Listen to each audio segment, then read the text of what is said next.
It's only been 4 months since the last Naruto game from Bandai, but finally, on October 23rd, 2003, they released Naruto Ultimate Ninja, the very first entry in a titan of a franchise that is still incredibly popular to this day. But is this original game actually worth playing, or was it an instant classic? Let's find out what this game offers. Let's start with the story mode, aka Sagas. Saga mode allows you to experience the story through the character's eyes. Well, sort of. You're able to play through unique storyline for almost every character in the roster: Naruto, Sakura, Sasuke, Orochimaru, Kakashi, Haku, Zabuza, Hinata, Neji, Shikamaru, Rock Lee, and Gaara. Each story is completely different. Naruto's campaign essentially covers the start of the series up to the Konoha Crush arc. The other character stories follow the main plot from their point of view, but with some filler fights thrown into the mix. The coolest part is that some scenarios are pure what-if stories. For example, you get to see what happens if Haku and Zabuza defeat Team 7 and take over the Land of Waves, or if Orochimaru successfully destroys the Hint Leaf village. It's an awesome concept that lets you see alternative timelines, and I really wish they did more things like this moving forwards. The story is presented using still images in a colored manga style, with moving mouths and changing poses.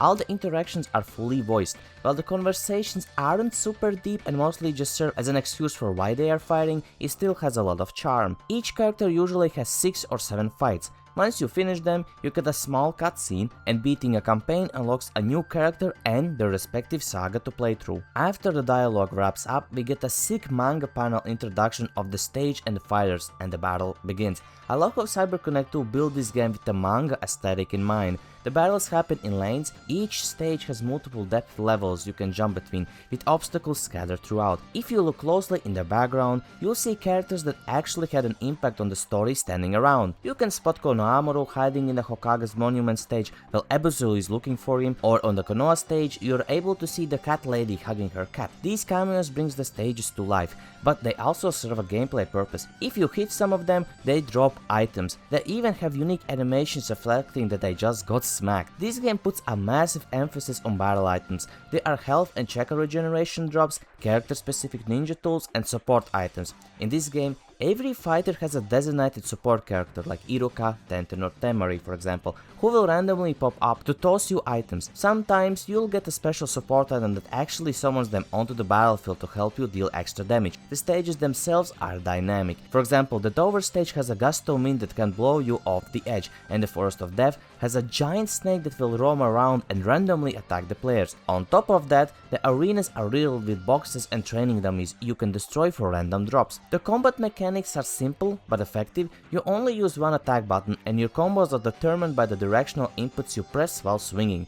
Every character has 2 standard jutsus, one you can execute neutrally and another one that only triggers during a specific attack string. Defensively, you can guard, and if you time your guard right before an attack connects, you perform a substitution jutsu. You can't just spam it here, it actually requires timing. Another wild feature is the clash system. When you launch your enemy, you get thrown into an extra hit minigame. You have to mash the circle button and hold the D-pad in the opposite direction of your enemy to either land a follow-up attack or dodge theirs. It turns into a tense cat and mouse game. Every character has an ultimate jutsu, but in this game there are 3 distinct levels to them, indicated by the number next to your chakra meter. Higher levels deal more damage and have longer cinematic animations. Some ultimates even put the characters into an awakened state with new gameplay features, like Sasuke can copy the opponent's moves, and Neji, who can drain chakra with his strikes. For the very first game in the series, these ultimates are top tier. Honestly, even a bit better than the Clash of Ninja ones.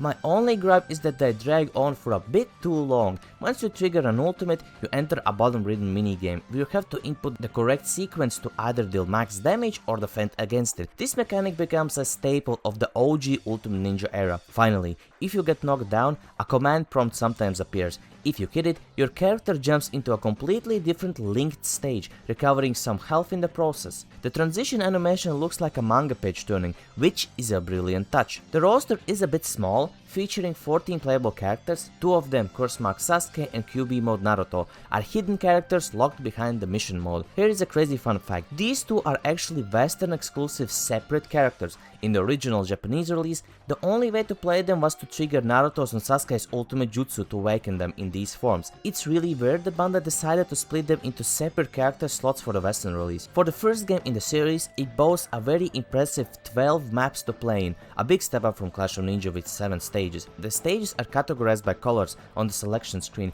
which indicates which maps are linked together for the stage jumping feature I mentioned previously. The layouts, lanes and details perfectly reflect the early arcs of the anime. Outside of the main story, we have a training room and a mission mode. Mission mode throws you into a predefined battles with specific stipulations, like defeating an enemy with a time limit, finishing with a certain amount of health, or using only ninja tools. Most of them are quick and easy, but some are just annoying, forcing you to win using only one specific attack. The missions go from training rank all the way up to the S rank. The lower ranks are battle focused, while the S rank missions are milestone challenges like collecting a certain amount of Rio, unlocking all figures and so on. To get those collectibles, figures, music, ninja cards and scrolls, you have to take your hard-earned Rio to a capsule machine. You insert money and spin for a prize. The more money you put in, the higher your chance of getting what you want, but at the end of the day, it's pure RNG. You will get duplicates and sometimes you'll get completely empty capsules. It is an incredible time-consuming and frustrating grind if you're trying to 100% the game. This is an incredible solid first entry for the Ultimate Ninja series. It has a decent roster, beautiful detailed stages packed with anime reference, and I absolutely love the manga aesthetic. The What If story campaigns are a great touch. The combat is fun,